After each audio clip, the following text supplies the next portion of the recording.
তাই আপনাদের কাছে অনুরোধ করব, ভোট ভাগাভাগি করবেন না, ভোট কাটাকাটি করবেন না। কাটাকাটির খেলাতে আসলে ওরা বাংলাটাকে কাটতে চায়। আজকে যদি আপনি ভোট ভাগাভাগি করেন, কালকের ওরা আপনার সন্তানের ভবিষ্যৎ কাটাকাটি করবে। আজকে যদি আপনি ভোট কাটেন, কালকের আপনার সন্তানের ছিন্ন ভিন্ন শরীরকে আপনার বাড়ির সামনে রেখে যাবে। যোগী শুনতে পাচ্ছেন না? যোগী আদিত্যনাথ এসে বলছে বুলডোজার চলেগা, বুলডোজার নিয়ে এসছে। বলছে আমাদের উত্তরপ্রদেশে মসজিদে আজান দেয়া বন্ধ করেছি বুলডোজার চালিয়ে। বাংলাতে এবার বুলডোজার রাজ চলবে। আর আমি যখন এই করণদিঘি রাস্তা দিয়ে আসছিলাম, দেখছিলাম রাস্তার দুপাশে বেশ কিছু বুলডোজার দাঁড়িয়ে আছে। আমি জিজ্ঞেস করলাম দাদাকে যে দাদা এই বুলডোজার কেন দাঁড়িয়ে আছে? বলল আমাদের পথশ্রীর কিছু কাজ বাকি আছে, তাপ্পি মারার কাজ চলছে। নরেন্দ্র মোদীর বুলডোজার, যোগী আদিত্যনাথের বুলডোজার মানুষের বাড়ি ভাঙার জন্য ব্যবহার করা হয়, আর মমতা ব্যানার্জির বুলডোজার মানুষের বাড়ির সামনে রাস্তা তৈরি করবার জন্য ব্যবহার করা হয়। এটাই ওদের সঙ্গে আমাদের পার্থক্য। শুভেন্দু বলছে যদি বিজেপি ক্ষমতায় আসে কোনো জেহাদি মুসলমান বাংলায় রাখবো না। হুমায়ুন বলেছিল আমরা যদি আসি কোনো হিন্দু মুর্শিদাবাদে রাখবো না। এ বলে মুসলমান রাখবো না, ও বলে হিন্দু রাখবো না। আর মমতা ব্যানার্জি বলেছে চতুর্থবারে তৃণমূল কংগ্রেস সরকারে এলে এ বাংলার মাটিতে কোনো কাঁচা বাড়ি রাখবো না। যে সমস্ত কাঁচা বাড়ি আছে তাদের বাড়ি, সবার বাড়ি পাকা করে দেওয়া হবে, সবার মাথার উপর ছাদ করে দেওয়া হবে। এটাই ওদের সঙ্গে আমাদের পার্থক্য। ওরা ভাঙার রাজনীতি করে, আর এই গৌতম পালরা, মমতা ব্যানার্জি, অভিষেক ব্যানার্জি, তৃণমূল কংগ্রেস জোড়ার রাজনীতি করে। তাই ভাঙার বিরুদ্ধে জোড়ার লড়াই, এ লড়াই আমাদেরকে লড়তে হবে। আর এ লড়াই শুধুমাত্র আমাদের জন্য লড়তে হবে না। আমাদের অক্সিজেন দেয় কে? গাছ। গাছ আমাদের অক্সিজেন দেয় তো। বিজেপি নেতারা বলে না না, গাছ আমাদের অক্সিজেন দেয় না, গরু আমাদের অক্সিজেন দেয়। আমরা সবাই জানি তাজমহল তৈরি করেছিল কে? সম্রাট শাহজাহান। ওরা বলে না না, ওটা সম্রাট শাহজাহান তাজমহল তৈরি করেনি, ওটা আসলে তেজামহল। কুতুবউদ্দিন আইবক তৈরি করেছিল কুতুব মিনার। ওরা বলে না না, ওটা আসলে বিষ্ণু স্তম্ভ। আমরা সবাই জানি রক্তচাপ বেড়ে গেলে ওষুধ খেতে হয়। ওরা বলে না না, রক্তচাপ বেড়ে গেলে ওষুধ খাওয়ার কোনো দরকার নেই, অ্যান্টি ক্লক ওয়াইসে তুমি গরুর গায়ে হাত বোলালে তোমার রক্তচাপ কমে যাবে। আমরা সবাই জানি কোভিড হলে ওষুধ খেতে হয়। ওরা বলে সকাল সকাল গোমূত্র পান করলে কোভিড সেরে যাবে।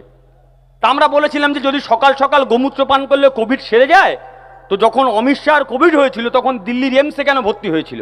ও তো যোগীর গোয়ালে গিয়ে চিত হয়ে শুয়ে পড়তে পারতো, কোভিড সেরে যেত। আমরা সবাই জানি ক্যান্সার হলে কেমো দিতে হয়। ওরা বলে না না, ক্যান্সার যদি হয় সকালবেলা আপনি চন্দন আর হলুদ দিয়ে যদি গোমূত্র পান করে তাহলে আপনার ক্যান্সার সেরে যাবে। ওরা গরুর দুধে সোনা খুঁজতে যায়।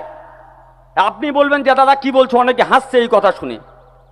এই কথাগুলো যখন বলছি আজকে, যখন আপনি হাসছেন, এই যে কাকিমা যে বাচ্চাটা নিয়ে এসছে, পেছনে যে বাচ্চাটা বসে আছে, ভাবুন আজ থেকে 10 বছর পরে ওই ছোট্ট বাচ্চাটা যখন আপনি সারাদিন কাজকর্ম করে বাড়িতে ঢুকবেন, ওই বাচ্চারা জোরে জোরে চিৎকার করে করে পড়বে গাছ আমাদের অক্সিজেন দেয় না, গরু আমাদের অক্সিজেন দেয়, গরুর দুধে সোনা পাওয়া যায়। আপনি বলবেন কি পড়ছিস? বলে বইয়ে লেখা আছে, বই পড়ছি। আপনি দেখবেন বই কথাগুলোই লেখা আছে। আপনি বলবেন বইটা বন্ধ করো বাবা, বই ভুল লেখা আছে। সেদিন আপনার বাড়ির সন্তান আবার বাড়ির মধ্যে গিয়ে চিৎকার করে করে ওই পড়াগুলোই পড়বে। আপনি বিরক্ত হবেন, রেগে যাবেন, চিৎকার করে আপনার সন্তানের দিকে চোখটা লাল করে আঙুলটা তুলে বলবেন বইটা বন্ধ করো, বইয়ে ভুল লেখা আছে। সেদিন আপনার বাড়ির সন্তান যদি আপনার চোখের দিকে তাকিয়ে প্রশ্ন করে, যেদিন দেশের বিজেপি সরকার এই সিলেবাসটা বদলে দিচ্ছিল সেদিন তুমি কেন সরকারের দিকে আঙুল তোলনি?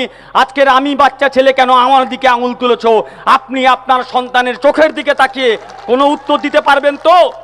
তো লড়াইটা কেবলমাত্র আমাদের লড়াই না, লড়াইটা কেবলমাত্র তৃণমূল কংগ্রেসকে জেতানোর লড়াই না, লড়াইটা কেবলমাত্র গৌতম দাকে বিধানসভায় পাঠানোর লড়াই না, লড়াইটা আগামী দিনে বাংলার মাটিতে আমার আপনার সন্তান সুরক্ষিত থাকবে কিনা এ লড়াই তার লড়াই। আর এ লড়াই আমাদেরকে লড়তে হবে, আর এ লড়াই আমাদেরকে জিততে হবে। গাছের ডালে দুটো শকুন বসে আছে। বলছে শকুনে একটা বাচ্চা আছে, বলছে মা সারাদিন তো তুমি আমার জন্য ওই পচা মাছ খাও, পচা ইঁদুর খাওয়াও, এ মাংস আমি আর খাবো না, আমার জন্য তোমার একটু মানুষের মাংসের ব্যবস্থা করো। শকুন বলছে মানুষের মাংস কোথায় পাই, দাঁড়া ব্যবস্থা করছি। ডানা মেলে উড়ে গেল, সারাদিন মাঠে মাঠে ঘুরলো।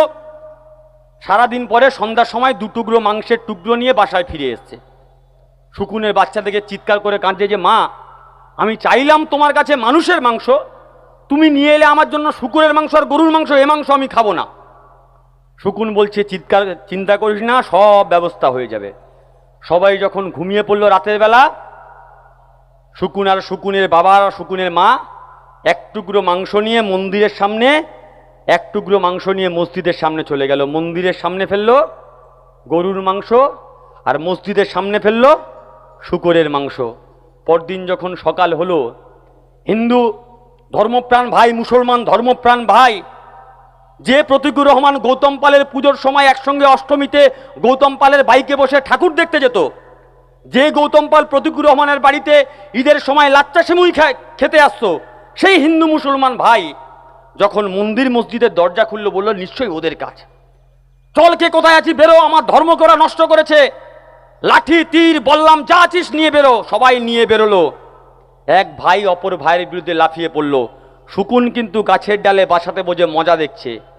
যখন গন্ডগোল থেমে গেল, সবাই যে যার মতো বাড়ি চলে গেল, শকুন তখন গাছের ডাল থেকে বলছে, বাচ্চাকে বলছে, ওই দেখ, গলির দিকে তাকিয়ে দেখ, গোটা গলি রক্তে লাল হয়ে গেছে, কিছু মানুষের নিথর শরীর ওই গলির মধ্যে পড়ে আছে।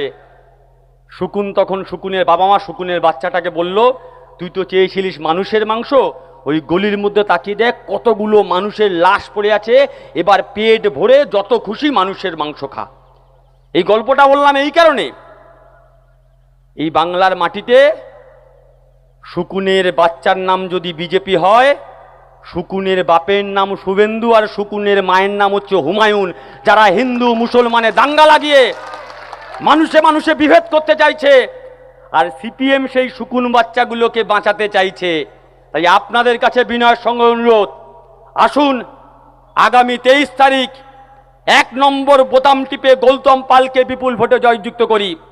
আর এই যে ওরা ভালো করে জানে, চতুর্থবারের জন্য বাংলার মুখ্যমন্ত্রী হবে মমতা ব্যানার্জি, চতুর্থবারের জন্য সরকারে আসবে তৃণমূল কংগ্রেস। তাই ইডি পাঠাও, সিবিআই পাঠাও, এনআইএ পাঠাও, নির্বাচন কমিশন পাঠাও, একটা মহিলাকে আটকানোর জন্য প্যারামিলিটারি ফৌজকে পাঠাও, তৃণমূল কংগ্রেসের কর্মীদেরকে ভয় দেখাও। যারা তৃণমূল কংগ্রেসের কর্মী আছেন, ভয় পাচ্ছেন নাকি? ভয় পাচ্ছেন? ওদের চোখে চোখ রেখে বলে দিন, যতই আসুক ইডি, বাংলায় জিতবে দিদি। যতই আনো সিবিআই, বাংলায় আবার জিতবে দিদি ভাই। যতই নাড়ো কলকাঠি, নবান্নে আবার যাবে হাওয়াই চটি, কেউ আটকাতে পারবে না।